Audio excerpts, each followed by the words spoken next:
Timberborn is a city building game with a twist. You're not really building a city, it's more like a village, and it's a village that's populated by hyper-advanced beavers that have succeeded humanity as Earth's smartest, dominant, and most alive species. And it's up to you to lead your beaver colony to prosperity by utilizing the water, land, and human ruins around you to create a sustainable and towering beaver empire that will stand for thousands of years to come. Well, maybe not that last part, but you can at least build it to sustain the odd drought or bad water event, while at the same time keeping your 100 or so furry friends alive and well. Timberborn's concept is intriguing enough on its own, but its gameplay is also some of the most unique I've played in any city builder, or city builder adjacent game. With creative building options found in how it manages terrain, the focus on running water and power generation, and the solutions and infrastructure projects you'll often need to preemptively employ when said water eventually runs dry. Yes, at its most basic level, Timberborn is similar to other city builders. You gather resources, keep your residents happy, and manage the growing complexity of your town until you reach a point where you want to reset everything and start all over again. But there are a lot of things that help it to stand out, some of which have just arrived in the game's latest big patch. The sixth one actually, and it's creatively named Update 6.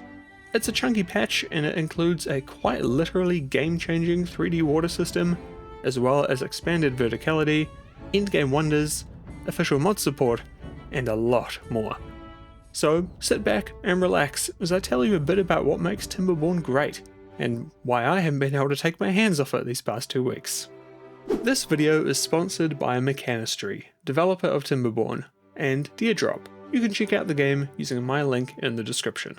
First up, the visuals. This is a cozy game through and through, and while the gameplay isn't as high stress as many of its contemporaries, most of the time, the main contributor is absolutely the game's presentation and visual style. Because as you can see, it looks really great. While it could use some varying weather effects to spice it up a bit, and maybe some biome variety, the lighting of the day-night cycle, combined with the varied terrain types and tons of unique building designs, make it a real joy to look at. It's presented in this kind of intermediary style, mixing elements of voxel, true to life, and stylized games to create a very welcoming atmosphere. The new 3D water system helps a lot with this too. Seeing water flow through rivers and over dams really brings it all to life, and there's nothing quite like the sight of running water beginning to flow again after a particularly brutal drought to put you at ease. There's a lot of little details in Timberborn that give your town a sense of tangibility, tons of small details that make it feel alive. The animation sets across the whole game do a lot of the heavy lifting here, a significant number of which were updated in this most recent patch. Factories churn away, water wheels spin faster or slower depending on the speed of the water they're placed in, and farmers get these cute little hats when they're out cultivating food and crops. Whether it's the beavers performing those daily tasks, the machinery operating throughout the day, or thriving greenery slowly but surely growing each passing day, I often found myself just watching and seeing my colony operate as the cogs in the beaver machine continuously turned. Well, except for night when they all go to sleep. That's a nice touch. The visuals do a great job at rewarding you for your gameplay progress. I think more than any other city builder, honestly. I can't say exactly what it is, maybe it's the verticality, maybe it's the emphasis on harnessing and nurturing nature, not just replacing it with a football field sized car park, but it's very easy to play for an hour, sit back and just marvel upon the growth of your colony. The music is also super well done, it's a real vibe setter for sure.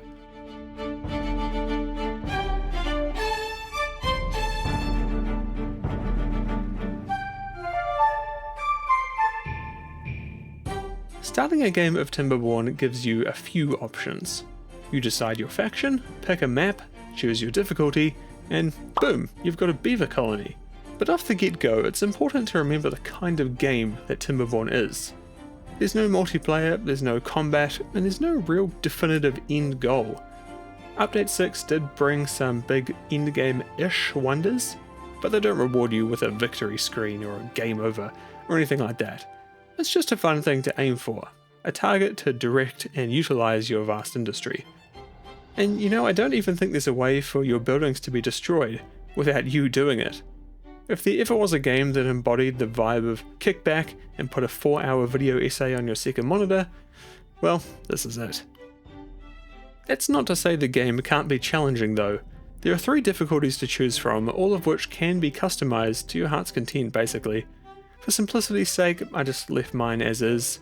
I've got a few active games on the go right now, across all the different difficulties, but the one on hard, well, that one's not going too well. Yes, the descriptions here are pretty accurate, honestly. Easy, it's mostly a breeze, there might be a few hurdles along the way, but for the most part, it's difficult to really mess up. Normal ramps it up, adding a lot more challenge and speed bumps to reaching a thriving beaver colony, but it's still manageable. I would recommend you start on easy if you're new to this kind of game, but if you've played city builders before, normal is a good choice. Unless you really do just want a vibe, which I totally understand. Hard is significantly more difficult. Droughts appear faster and last longer. You've got fewer resources, your beavers are more susceptible to injury, and eat more food and drink more water. The list goes on. For real, hard is tough. My first hard game saw all my beavers dead in the first drought from a lack of food. Undoubtedly it's a good challenge, but maybe don't start here. There are 2 factions available in Timberborn, the Forktails and the Iron Teeth. The Forktails are your classic beavers through and through. They use wood, like everywhere, they reproduce the old-fashioned way, my man, and they are great farmers. The Iron Teeth, on the other hand, lean towards using metal, and generally they have more advanced technology. They reproduce using these breeding pods, and overall they don't really care for the environment as much as their fork-tailed brethren. Both factions have quite a few unique buildings from one another, they have some unique crops, and other mechanical differences, like how you can get more beavers to your colony. The Forktails will just reproduce over time as long as you have the space, whereas the Iron Teeth breeding pods require you to grow your own. Which is fun, and it does give you more control over your population, but it requires more forethought and generally it takes longer, because once they've been bred, they still need to grow up to become a functioning beaver. They don't just come out of the pod as an adult.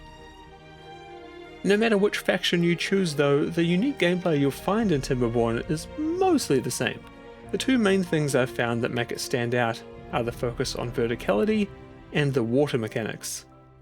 Basically, the entire game is built around water in some form or another. Simply put, the game would not function without this part of it. From the beginning, running water is key to your colony.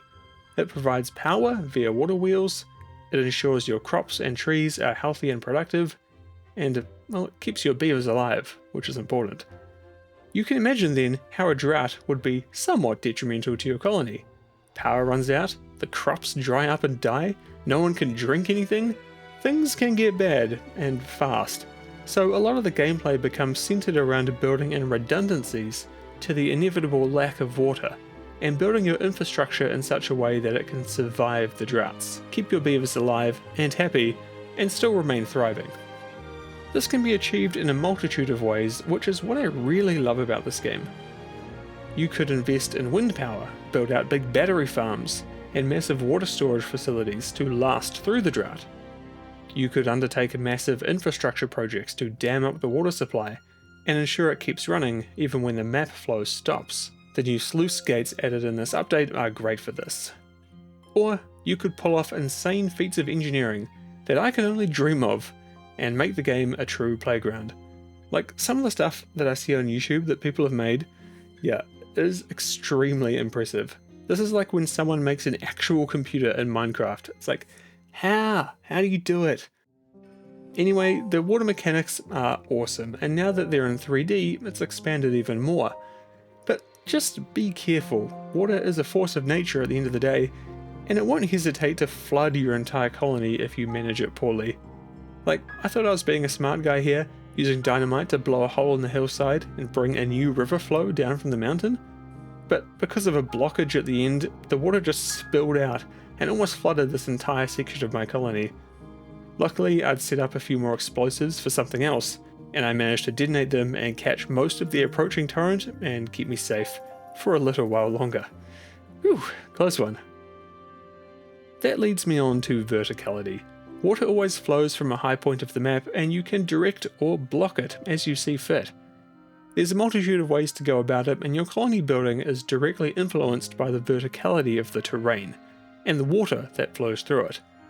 And because green space, aka farmland, is limited, it's in your best interest to build up, especially for housing and industry. Not only does this add great visual flair, but it also makes for some really interesting and unique gameplay opportunities, where you're planning out routes for power lines and paths to get stuff where it needs to go. One of the things that makes Timberborn less stressful than some of its counterparts is that its resource management systems are pretty simple. Storage is easy, as each building has some internal space that can be expanded through dedicated warehouses, and transportation is all handled by your beavers, so there's no sort of micromanagement of making sure that things get to certain places, or assigning certain resources to supply certain buildings, or intricately crafting complex supply chains. It all just kinda happens in the background, assisted with a simple priority-based system that gives you some control over what happens in what order, and what gets produced at what time. I guess some people may lament the lack of direct control, but for me, honestly, I love it. It lets me focus on the parts of the game that I really enjoy, managing water flows and designing my colony, and just keeping my beavers happy in general. Because I want to stress here, I am by no means a hardcore city builder. I have my fun, build some things that I think are pretty cool, but when you put what I make next to something like what Sky Storm makes, it's night and day. Seriously, if you want to be inspired or just see some truly insane stuff, check them out. Timberborn has always had mods through external platforms, and while those are still going to be supported, Update 6 brings official support in the form of the Steam Workshop, which is great to see. Anything that lowers the barrier to entry for mods is a win in my book, even if it's just downloading custom maps, or making your own and sharing them to the world. Just be careful if you're running older mods from Update 5. I've been told that save games should work just fine, but I'm not so sure about mods. A friend said some of his worked and some didn't, so your mileage may vary. Timberborn's been in early access for around 3 years now, since late 2021, and it's been in development since 2018, so at this point that's quite a while. There's no official word on how long it's planned to be in early access for, but hey, the Steam page says they're aiming for at least a year, so 2021, 22, 23, 24, yep, checks out, that's at least a year. Jokes aside, I think the game feels pretty feature complete at this point from where I'm sitting. Like, it runs well, it looks great, there's a lot of content, there's community support, and aside from a few things that I think would benefit it, like some weather systems and maybe some more unique biomes, I don't think there's much reason to say that this won't be in full 1.0 fairly soon. That's all pure speculation, of course, but I'd guess 1, maybe 2 more updates until that rolls around. Hopefully we'll see some clear communication on this in the coming weeks or months after this update. This update, Update 6, is out now, by the way. If you own Timberborn, you can play it right now. And if you don't, then you can pick it up on Steam or GOG, the Epic Store, basically anywhere on PC. No console version, unfortunately. I've very much enjoyed my time with Timberborn, and I'll absolutely be coming back to it in the future. I love going back to a city builder every so often just to scratch that itch, and the vibe and generally low stress environment of this one, I reckon, is more than enough to catapult it to the top of the list of options for me. I love the challenge of building and planning your colony with limited space.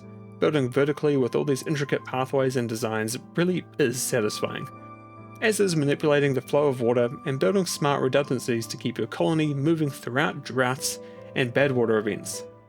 Yeah, there's this whole thing called bad water. It's like normal water, but it's bad. It like kills crops and it poisons your beavers. It's just not a good time, but you can use it to build explosives, so I guess it's a win-win. Okay, I'm rambling, so let's wrap this up. You can check out Timberborn using the link in the description and the pinned comment. A huge thanks to Mechanistry and Deerdrop for sponsoring this video, and thank you for watching it. Cheers to my patrons and YouTube members who keep the lights on around here. That's Takayo, Bad Ghosts, Sean, Greyspirit4, George, King Thickums, Pavel, Bram, Christian, Dan, Orion, Disrufkin and Cameron, and my paladins Johnny, America, Age of Cause, Joe, Tank, and Empyrean. So thanks again very much for watching, and I'll see you all next time.